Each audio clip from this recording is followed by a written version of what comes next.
Hello दोस्तों, जय भीम नमो बुद्धाय। और जो है कि मैंने परसों जो है कि एफआईआर मैंने कर दिया है। एफआईआर नहीं हुआ है, अभी लेटर लिखे हैं और उसके बाद जो है कि मुझे सारे सबूत दिखाने हैं एसपी को या फिर पुलिस थाने में। तो देखते हैं कि क्या होता है और मतलब कि समझौता होता है या फिर क्या होता है। लेकिन मैं ज़्यादा थक गई थी, इतना ज़्यादा थक गई थी ना, मैं थक गई। 5 साल से लगातार मेरा शोषण हो रहा है, मेरे साथ अत्याचार हो रहा है, मेरा उत्पीड़न हो रहा है। मैं अपने आप को परेशान करती हूँ, यानी कि मैं अपने आप को प्रताड़ित कर रही हूँ। यूँ कह लीजिए कि अगर मैं सह रही हूँ ना, तो ये हमारी गलती है। तो मैंने फाइनली 5 साल बाद मैंने कर दिया है। वैसे तो मैं यहाँ पर 6 साल हो गया रहते हुए, लेकिन मैंने 5 साल से मेरा ये चीज़ मेरे साथ हो रहा है। घर के दरवाजे पर कूड़ा फेंकना, पानी निचोड़-निचोड़ के कपड़े का गिराना, ये सब सारी चीज़ें बहुत दिन से प्रताड़ित हो रही है। मानसिक संतुलन हमारा खराब हो गया है और क्या-क्या हुआ है वो मैं ही जानती हूँ। आप लोग क्या बताएँ गाइस, बहुत ज़्यादा परेशान हो गई हूँ।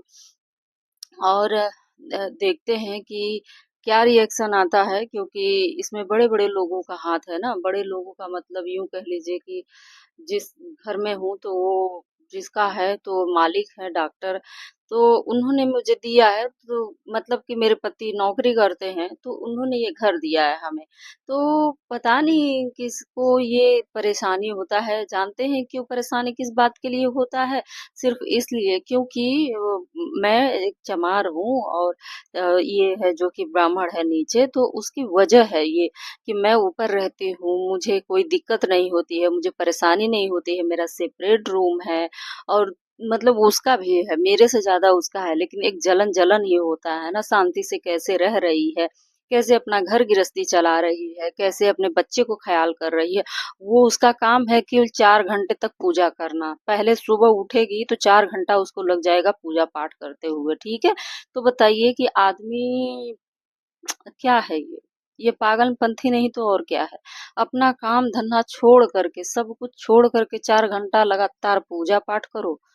उसमें क्या मतलब भगवान जी को हाथ जोड़ने में अगर किसी की आस्था है, तो वो सिर्फ़ हाथ भी जोड़ देगा ना, तो भी भगवान आपका भला ही करेंगे, भला करेंगे नहीं हमको नहीं पता है। वो क्या कर रहे हैं हमको मालूम है। 6 साल से मैं तो प्रताड़ित हो रही हूँ। मैं तो लगातार मैं हाथ जोड़ती हूँ और हम ये कहते हैं कि जैसे तुम पूजा-पाठ कर रही हो, वैसे ही कम से कम तुम्हें तकलीफ़ हो। लेकिन ऐसा तो नहीं होता है, तकलीफ़ में तो मैं रहती हूँ, मैं प्रताड़ित होती हूँ, मेरी मानसिक संतुलन खराब होती है। कभी-कभी तो मैं अपने आप को मारती हूँ यार। मैं अपने आप को तकलीफ देती हूँ, आप लोग को क्या मालूम है? इतना मैं टेंशन हो जाती हूँ, इतना टेंशन हमको रहता है, इतना डिप्रेशन में चली जाती हूँ, इतनी परेशानी होती है हमें इन पूजा-पाठ की वजह से। किसी की आस्था पर मैं सवाल नहीं उठा रही हूँ, ठीक है, लेकिन जो कूड़ा-करकट की जा रही है, जो थूका जा रहा है, जो पानी निचोड़ कर के कभी-कभार तो ऐसा होता है कि अपने बच्चे को, अपने बेटे को भेज देती है हमारे दरवाजे पर पेशाब करने के लिए। ऐसी हरकत है इसकी। ये 6 साल से लगातार होता है, 6 साल से नहीं, उसका बेटा तो 6 साल का होगा। लेकिन ये चीज़ बहुत बहुत दिमागी संतुलन खराब हो जाता है। लौंग है, माला फूल है, ये सब सारी चीज़ें हमारे दरवाजे पर फेंकी जाती है। क्यों? क्योंकि मैं एक चमार हूँ, बस इसलिए। और कोई बात नहीं है कि हाँ, अगर कोई और बिरादरी की होती तो शायद ऐसा होता भी नहीं। मैं इस बात से टेंशन में रहती हूँ कि मेरे साथ ऐसी हरकत करती है और मैं अपने घर में इतना टेंशनाइज़ रहती हूँ कि मैं कुछ करती ही नहीं हूँ। मैं झाड़ू-पोछा तक नहीं लगाती हूँ, इतना टेंशन में रहती हूँ। खाना मुझसे नहीं खवाता है, टोटल खाना नहीं हम लोग खाते हैं। बनाते तो हैं ज़रूर, लेकिन खाना खा नहीं पाते हैं, नुकसान होता है टेंशन की वजह से। बहुत ज़्यादा परेशानी में मैं रहती हूँ। अपने बच्चे पर मैं इतना ध्यान नहीं दे पाती हूँ। इतना मैं परेशान रहती हूँ इसकी वजह से। लेकिन देखिए अगर नहीं होगा गाइस, ऐसा कुछ अगर रिएक्शन नहीं होगा, कुछ एक्शन नहीं लिया जाएगा, तो मैं इस बार शिकायत करने जाऊँगी वहाँ तक, एसपी ऑफिस मैं डायरेक्ट जाऊँगी, क्योंकि मेरा दिमाग जो है कि एकदम पूरे फ़ोकस वहीं पर है। अब प्रशासन पर है, देखते हैं कि आगे क्या होता है, क्योंकि ज़रूरी नहीं है ना कि चमारों की इतनी जल्दी सुनवाई हो जाए, लेकिन अगर नहीं होगा तो मैं आगे तक जाऊँगी, इतना मैंने तय कर लिया है। इसका आदमी भी धमकी देता है, इस घर से निकल जाओ, इस घर से निकल जाओ नहीं तो हम तुमको सबक सिखा देंगे, तो ये तेरी खैर नहीं, तुम्हारी खैर नहीं। ऐसा-ऐसा तक हम ऐसे धमकियों से भी हम परेशान हो गए हैं। ये सब सारी चीज़ें हमारे लाइफ में चल रही है।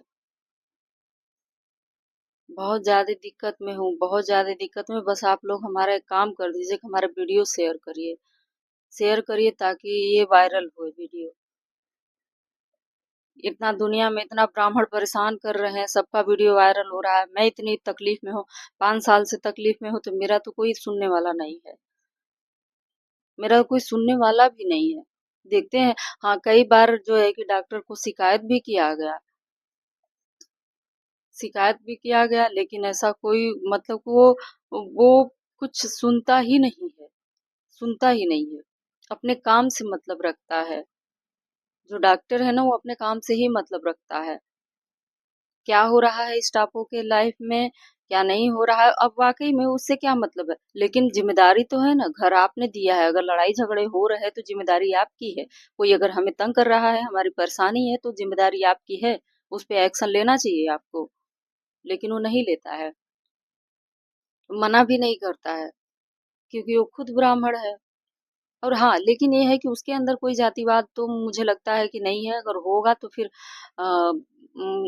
मैं उस पे कोई सवाल नहीं उठाती। मतलब उसके अंदर है या नहीं है भाई, और क्या कभी पूछा नहीं, कभी कोई मतलब पूछा नहीं है, डॉक्टर नहीं पूछा है कि तुम किस बिरादरी के हो या नहीं हो, ऐसा कुछ भी नहीं। 8 साल से नौकरी कर रहे हैं, लगभग 8 साल हो गया, तो वहाँ पे कभी पूछा नहीं गया। तो फिर कोई ज़बरदस्ती अपने, लेकिन हाँ, जो कोई पूछता है तो हम लोग बता देते हैं कि हम लोग चमार हैं। इसमें छुपाने वाली तो कोई बात है नहीं। लेकिन हम लोग के लिए बड़ी परेशानी है यार। समाज में परेशानी है, लेकिन हाँ, ये है कि झुकना नहीं है। झुकेंगे तो बहुत दिक्कत होगा। किसी की गुलामी करेंगे तो बड़ी परेशानी होगी। और यही चीज़ है जो कि यहाँ पर मैंने शुरुआत में ही नहीं किया। अगर शुरुआत में अगर कर दिए होते, इसका बात बहुत कवर की थी, बहुत कवर की थी हमारे लिए, कि मतलब कि इतना कोशिश की थी कि मतलब आकर के हमारा झाड़ू लगाए, पोछा लगाए, क्या करेगी ऐसा कुछ। जो कि मैं एक कंपनी में जॉब करके इन्वेस्टमेंट का काम करके मैं आई हूँ यहाँ पर, मैं बैंक में जॉब की हूँ और मैं इसका नौकरी-चाकरी करने जाऊँ। इस स्टाफ की, जो डॉक्टर का स्टाफ है तो मैं उसका ये सोच रखी थी, ये सोचती थी। ये बहुत बड़ी सोच है, हमारे लाइफ में बहुत गंदा माहौल है और इस चीज़ से जूझ रहे हैं, देखते हैं कि 4-5 दिन में क्या होता है। अगर आज फ़ोन आएगा, हो सकता है कल फ़ोन आ जाए, और ज़्यादा तो नहीं, आज हो सकता, आज 10, 11, 12 जो भी है फ़ोन आएगा। 2-4 दिन में भी फ़ोन आ सकता है, लेकिन आएगा। तो गाइज़ देखते हैं कि क्या होता है, ठीक है? आगे हमारा वीडियो शेयर करिए आप लोग, बस यही आप लोगों से विनती है। जितना हो सके शेयर करिए।